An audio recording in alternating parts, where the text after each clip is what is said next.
Hey, you believers, non-believers, unaffiliated believers, sort of believers, and even you think I'm a believers. Welcome to the Uncensored Unprofessor, a podcast where we do our best to interpret life through a theologic lens, a show where we address things about which today's church is both terrified and silent.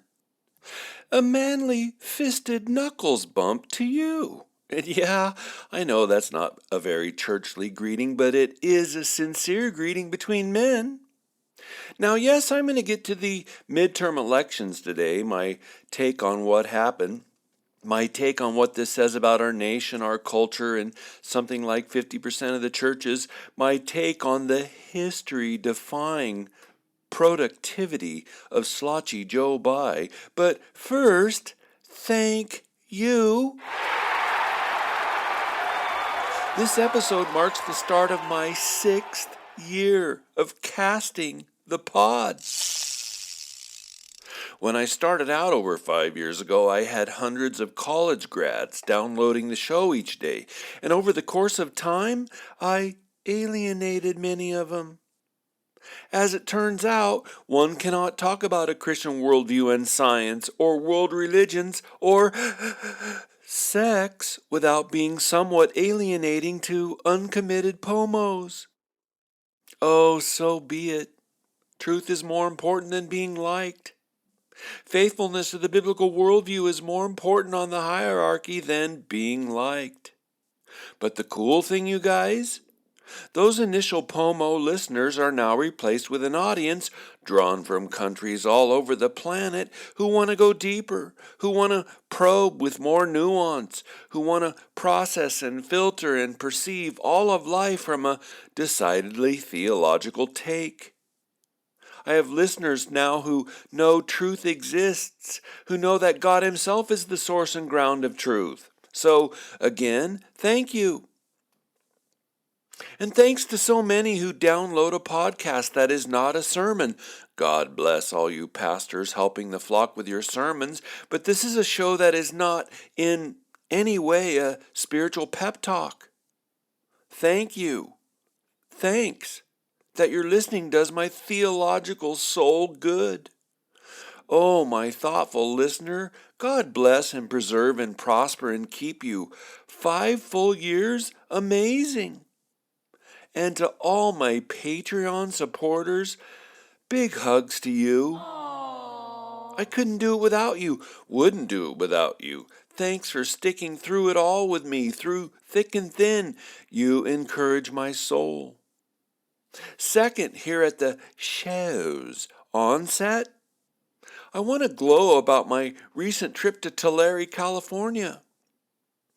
On Saturday, October 29th, 55 adults attended a 4-hour workshop about worldview. That's remarkable. People gave up a precious Saturday to think together about worldview? That's remarkable. There still really are Christians who want to go deeper. It was so encouraging. They asked good questions. They wanted to know what it all means for our dark cultural era. And amazingly, they didn't even leave when we stopped for a 1-hour lunch break. They came back. And then on Sunday morning at church, I had the privilege of preaching a sermon, Christian Mission for Such a Time as This. If you, my listener, are interested, that sermon is available at the UU webpage, uncensoredunprofessor.com. But I went through the book of Esther and showed how both Esther and Mordecai were used by God in a time of cultural meltdown. They both took a peaceful stand, and I described what they did as a matter of being an elbow.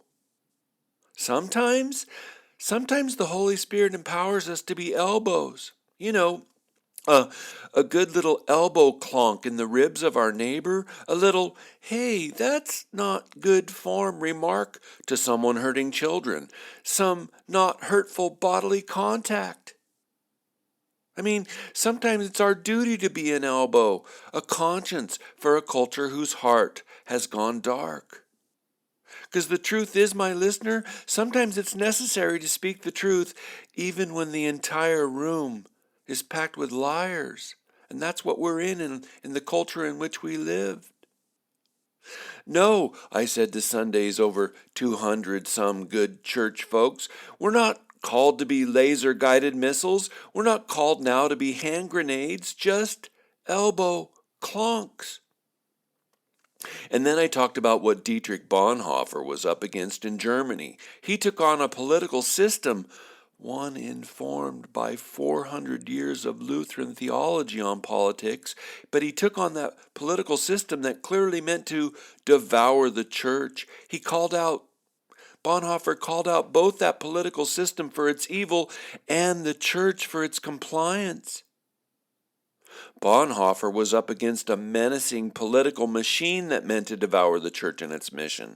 We today are up against an immoral culture that means to devour the church and its mission. So we're called, I believe, to be elbows, not ostriches. Mordecai and Esther and Bonhoeffer were all used by God to be elbows, not ostriches. And part of our calling today, we who worship the risen Christ, is to be elbows, not ostriches. So, my heartfelt thanks to Pastor Regan Sunderland for his hospitality across the weekend, for the invitation, to Karen R. for a wonderful, restful Airbnb, to Rebecca for her help and her prophetic words. Thanks to all of you, and to Tulare Bethel Church for being happily willing to think about difficult matters, worldview, and an immoral cultural meltdown for a couple days. It was a lush privilege. My listener, if your church would benefit from a Saturday 4-hour workshop on worldview, Pastor O, you good caring shepherd. If your church would be edified to stop and think carefully about worldview and the depth of serving Christ in a culture that is rushing headlong into godless ideology, please contact me at uncensoredunprofessor@gmail.com. That's uncensoredunprofessor@gmail.com. It's never been more ripe a time to intentionally turn our brains on for the glory and mission of Jesus Christ.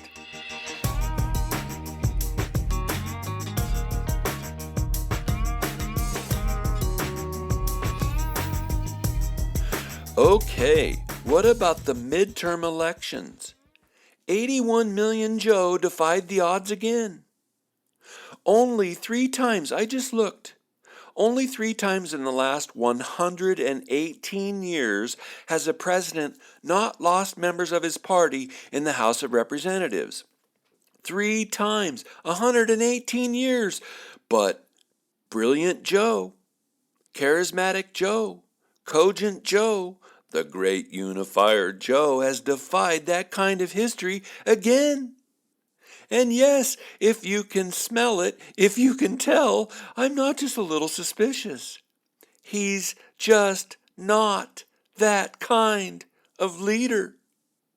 I smell a rat. So today I want to do an autopsy on the rat that's laying on the political, cultural table before us.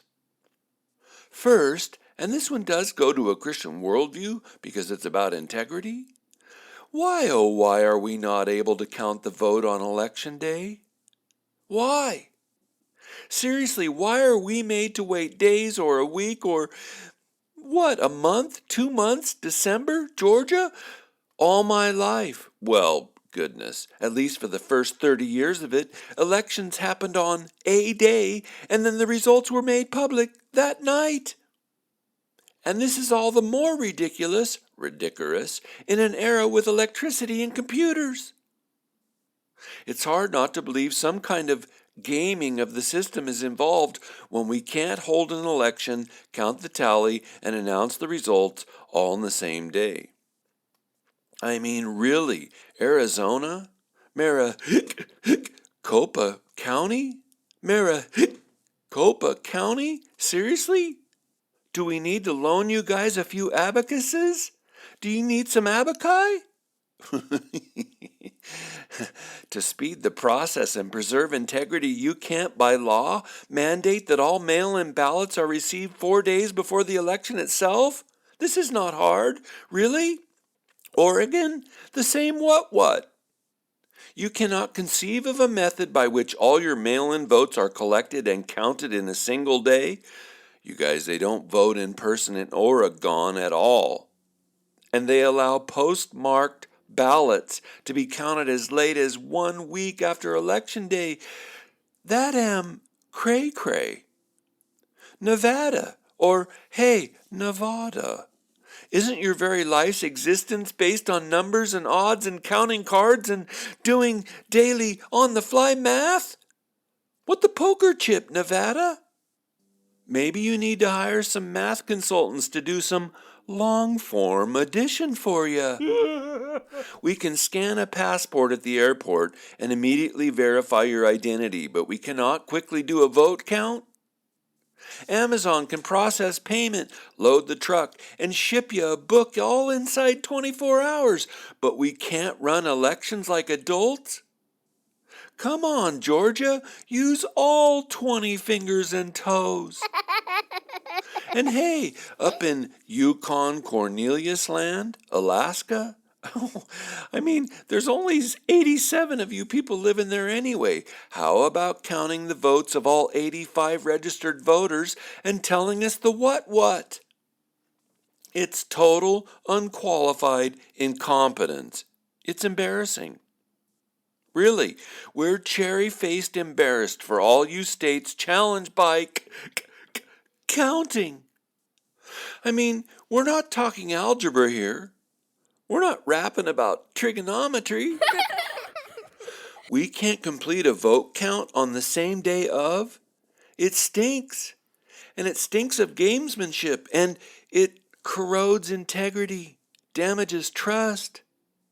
And here in a post-2020 election era, here in a post-COVID, folks, put your masks on for 2 weeks and we'll flatten the curve. Or just go get that 6th injection. And this time, I promise you'll just not be able to get sick. In this kind of era, where trust in our institutions is at an all-time low, we can't count the vote in the same day. It reeks, stenchy stench. And that break of integrity, that lack of trust, is hard for me not to see that 81 million Joe, the president who got the most votes ever in history, defied history again. He didn't lose seats in the House. He might have lost 1 or 2. Uniting Joe, charismatic Joe, electrifying Joe, brilliant Joe who has the country on such a wonderful trajectory. Joe defied history? No, something's wrong here with the vote. It stinks. And that counting problem is juvenile. Gersh, I watched back in 2020 as various election officials who couldn't speak a cogent sentence in public. They'd stand in front of TV cameras and stammer their way through an explanation. Seriously? We couldn't hire you to be our personal secretary, but you're officiating an election? That is so funny. Gulp. No, let's have all 50 states be like Florida. They turned it around, right? They've gone from the year 2000's Hanging Chad's ugly disaster to last week's quick and dandy finish. We should insist all 50 states be so efficient. It's good for the winners. It's good for the nation.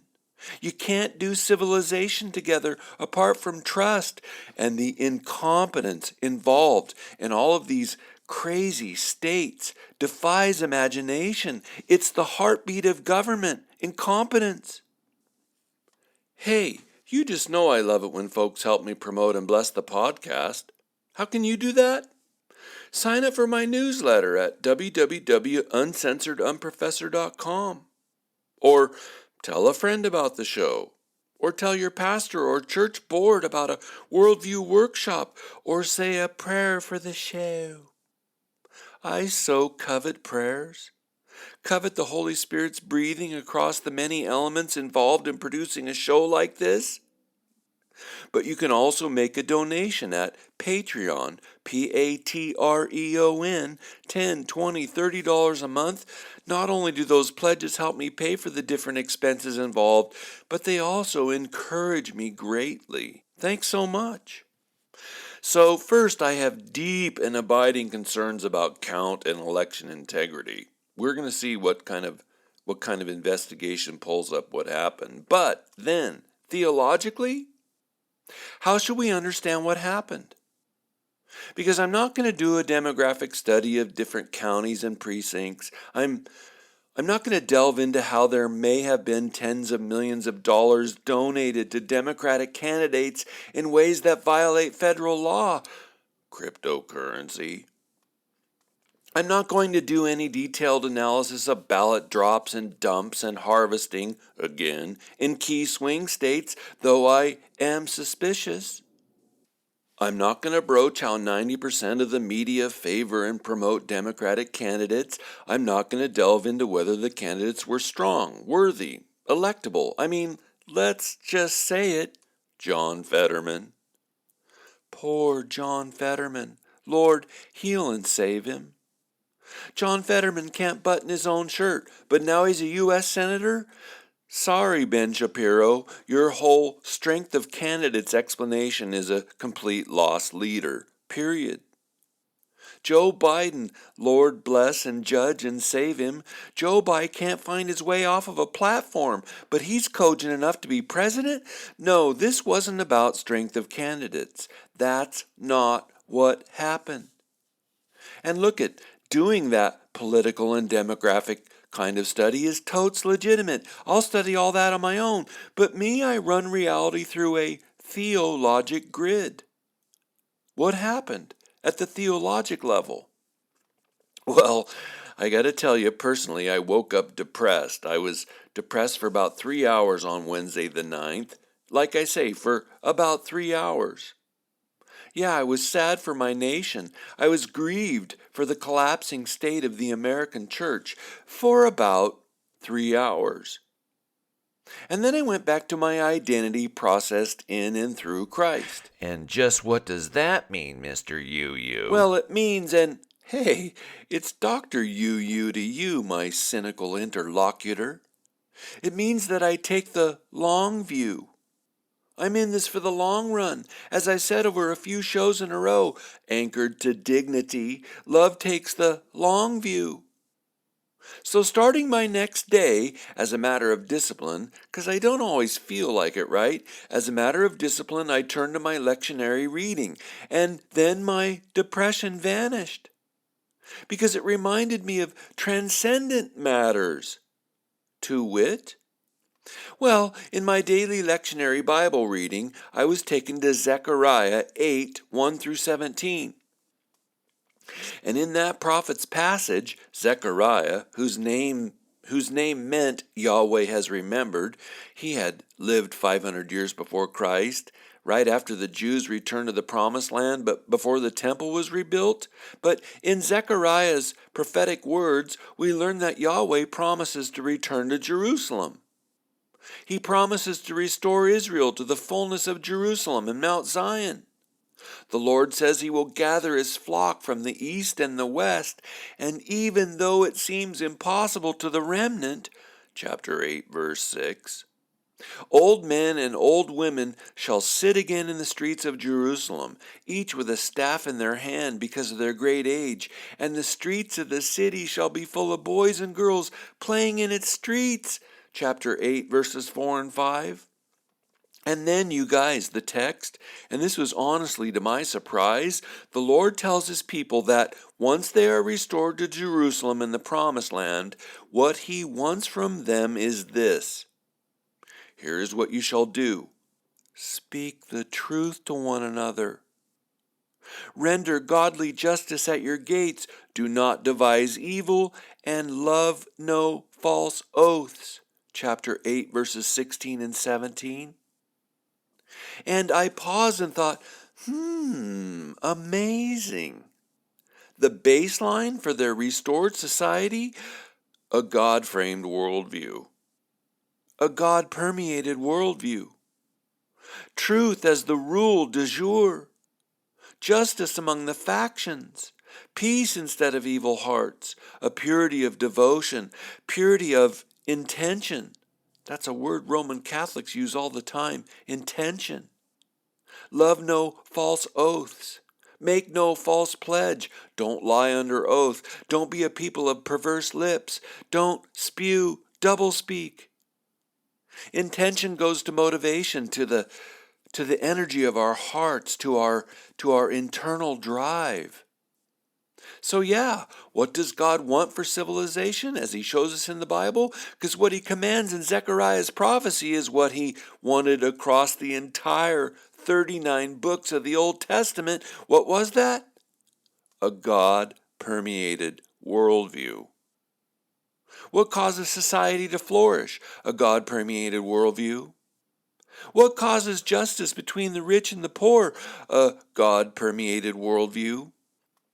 What leads to peace among families? What does God want, like incense, to waft between the noses of the power brokers? A God-permeated worldview. And what is it? What is that rooted in? Truth. The first command in Zechariah's prophecy, speak the truth to one another. And my listener, he wants the same for our culture. God so loves all of us that he wants his shalom, his flourish, his best for all of us. But we can't have that, and we won't have that. We're seeing that we won't have that without him. Jesus said you cannot love both God and mammon, Luke 16:13, Matthew 6:24. And what is true for us as individuals is true for we together, as a society, as civilization, as his church, and for the soul of our togetherness, culture. Politics are downstream from culture. Culture is the soul of a nation. And a godless culture is a sick soul. A God-hating culture is a soul infiltrated by terminal disease. A reason-hating culture is a soul that is infected by terminal absurdity. Politics are downstream from culture, and a massive part of our American culture is openly exhibiting a religious-like fervor for our religious values. We are witnessing the religion of no religion. Go listen to my Cult of the Now series that I did a couple years ago, a long extended series on how the cult of the now, this religious fervor is sweeping through and carrying godlessness with it. But it's just as religious as Christianity. It's just as formative. And what we're seeing is that people love a godless worldview. You guys, here's a little theological, philosophical unpacking for you. The truth is, we are what we love. Culture is the expressed love of a community. Culture is the collective love of a civilization. Culture shows us the otherwise hidden heartbeat of millions of people who live alongside one another. And what do we love? We'll study culture. What's important to us? Examine culture. Study a national election. What do we value above all else? Start digging into culture, because again, we are what we love. Amazingly to me, some 400 years before Christ, Aristotle was arguing that the core of human nature is love. Is that amazing or what? He said we're motivated by love, driven by love. We do what we love. We spend our time on what we love. We focus on what we love. We follow our hungers, and we constantly do what we love. Aristotle said we're essentially lovers.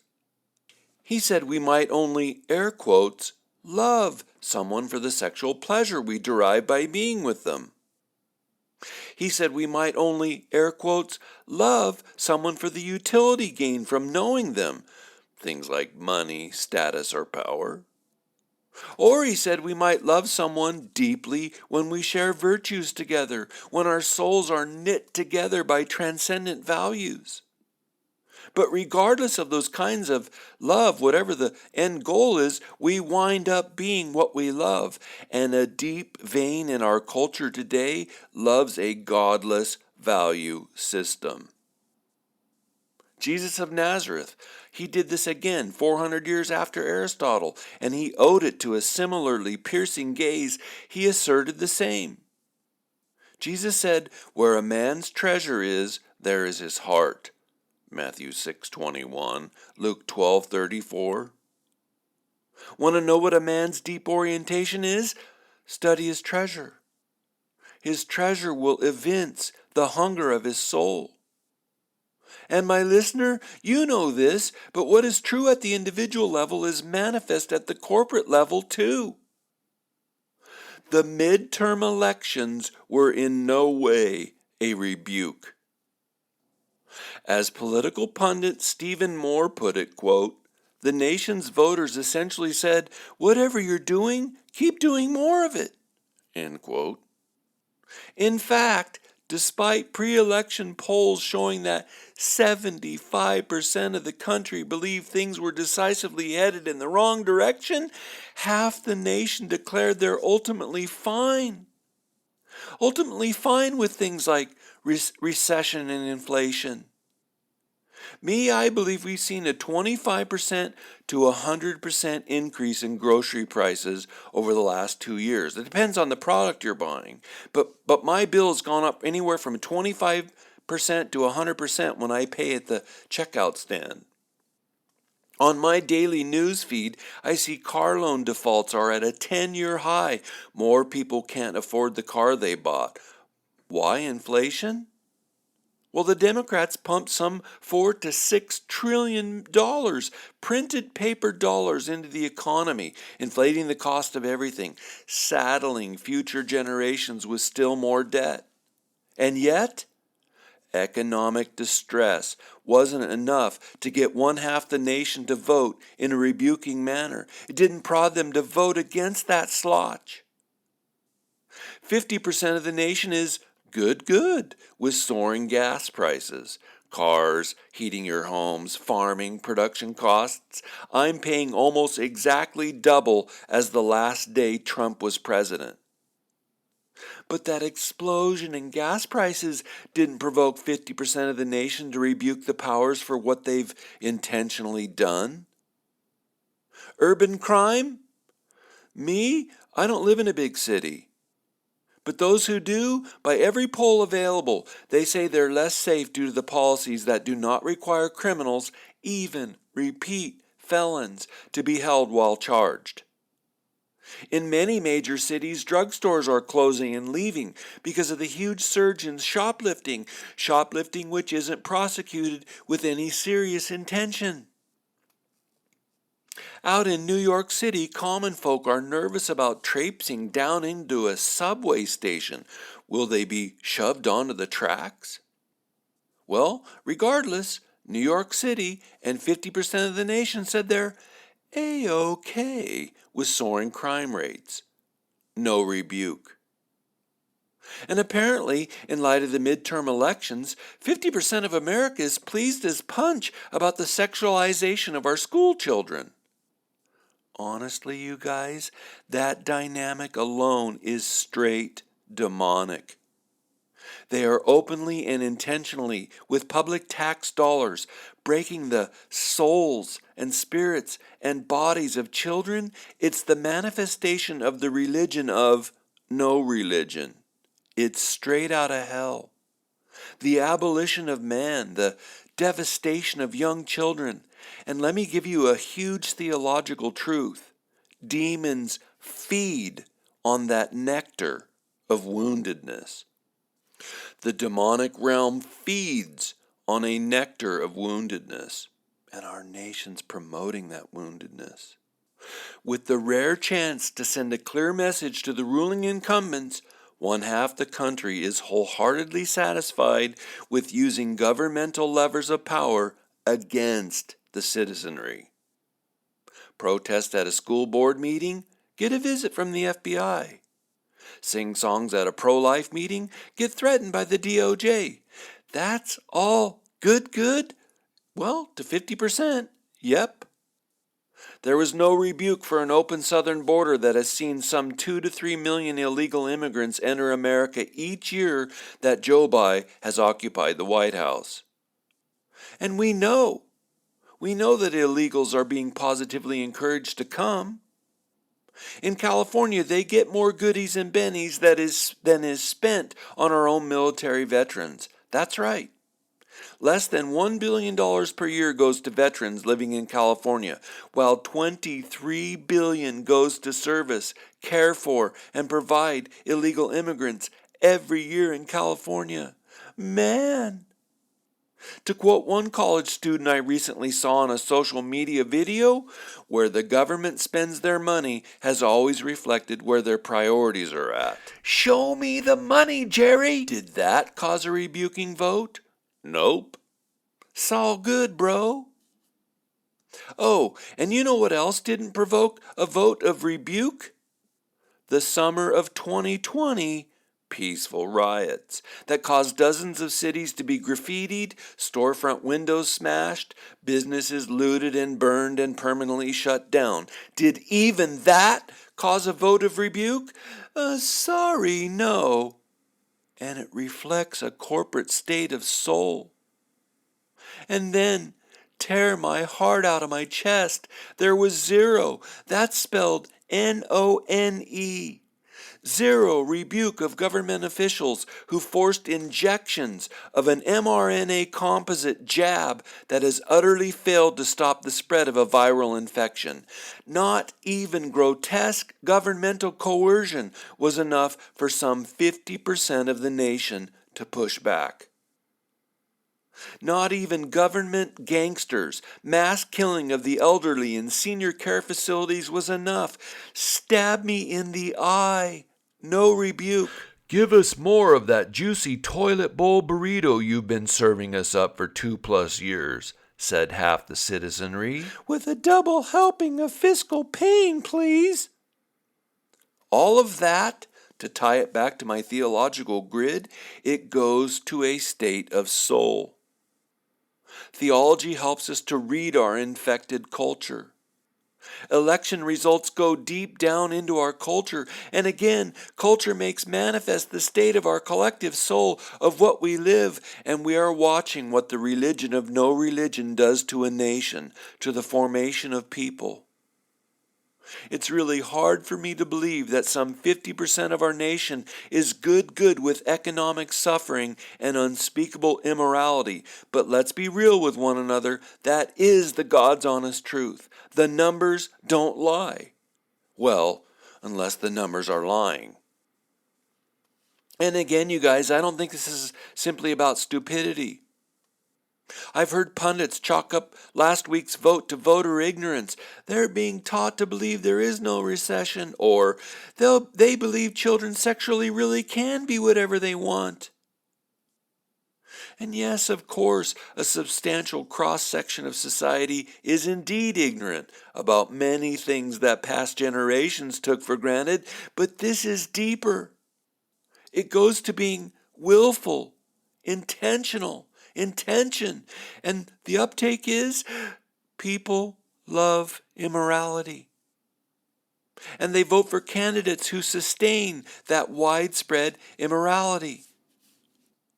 3 states, California, Michigan, and Vermont, 3 states passed laws that make abortion a state constitutional right clear up to and through the moment of birth.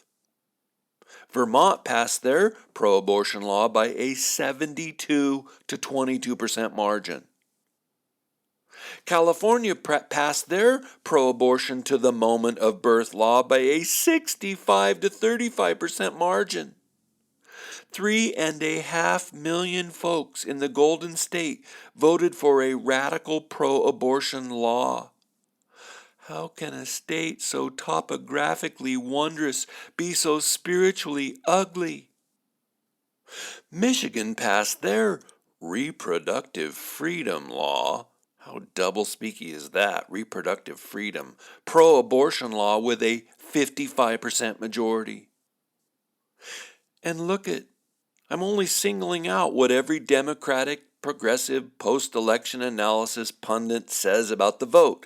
Millions were disturbed that the Supreme Court handed abortion back down to the states, so they voted for abortion. Gotta love that abortion. And you may say I'm being unfair to see a chunk of the midterm elections results through the blood-red lens of abortion. But the New York Times itself gives the bulk of the credit for the red wave being turned into a red trickle because of abortion. Angry about the June 24th SCOTUS ruling, people turned out by the millions to vote pro-abortion and carried blue victories in Vermont, Kentucky, New Mexico, and Minnesota. But back to California, Michigan, and Pennsylvania. What do those three states exemplify? People love immorality, right?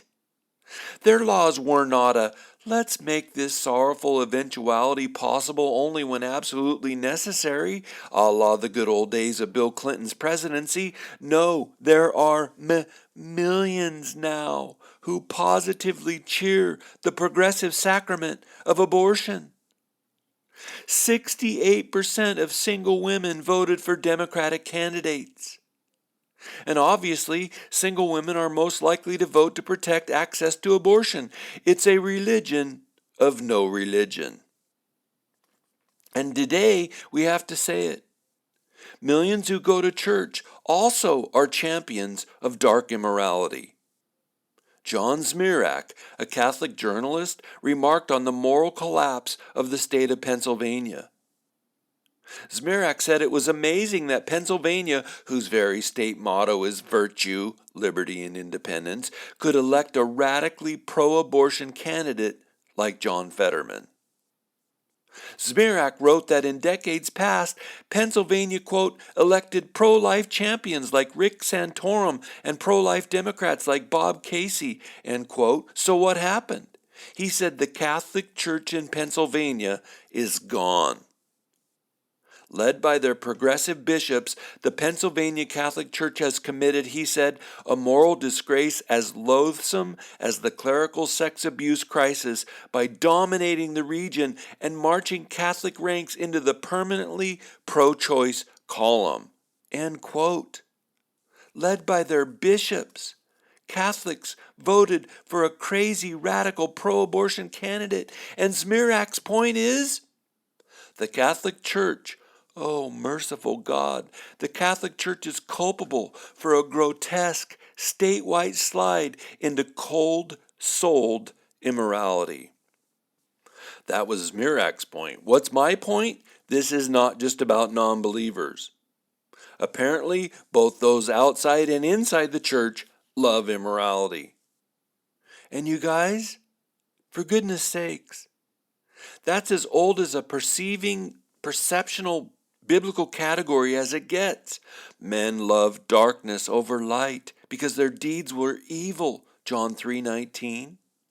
And John is there echoing the whole entire Bible, because that preference for evil, it's positively paleo.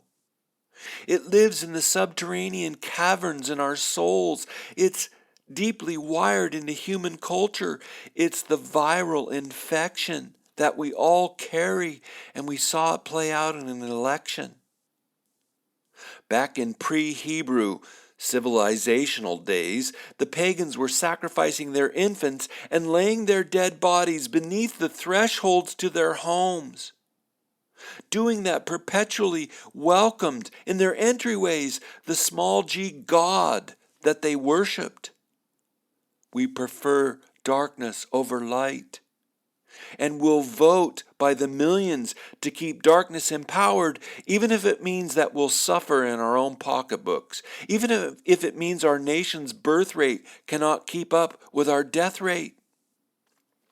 We'll vote to abort babies up to the day of final gestation, even if we are resultingly afraid to go to bed at night with the back door unlocked, because the two are related. They're related to the policies and the politicians who sponsor all of that. And no, It's not just about abortion, no matter what progressive ideological pundits assert. It's about sex, chiefly. It's about sex and the willful freedom to make oneself the Lord and the God of one's own life. More broadly, darkness. The Bible itself teaches us to weigh and sift and assess and judge and understand cultures in light of godly righteousness.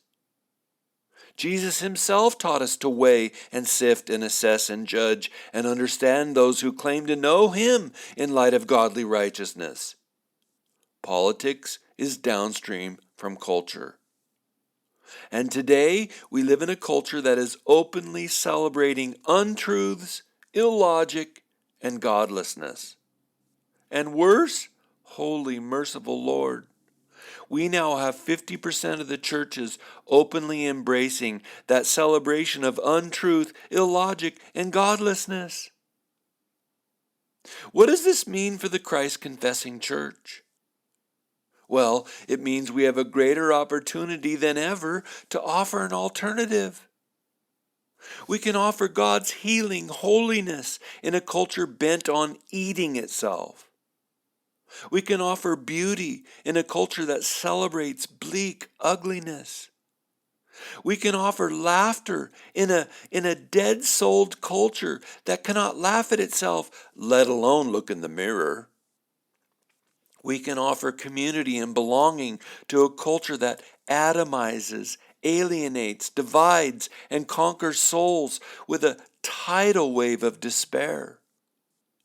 And please, Lord, help us to hold out the truth to a cynical society that no longer believes anyone or anything. Maranatha, Lord Jesus of Nazareth, come quickly, Lord. You guys, I so treasure your willingness to think with me and to think with some nuance. Thanks for joining me today. Please, until next time, go and turn your beautiful God-given brains on.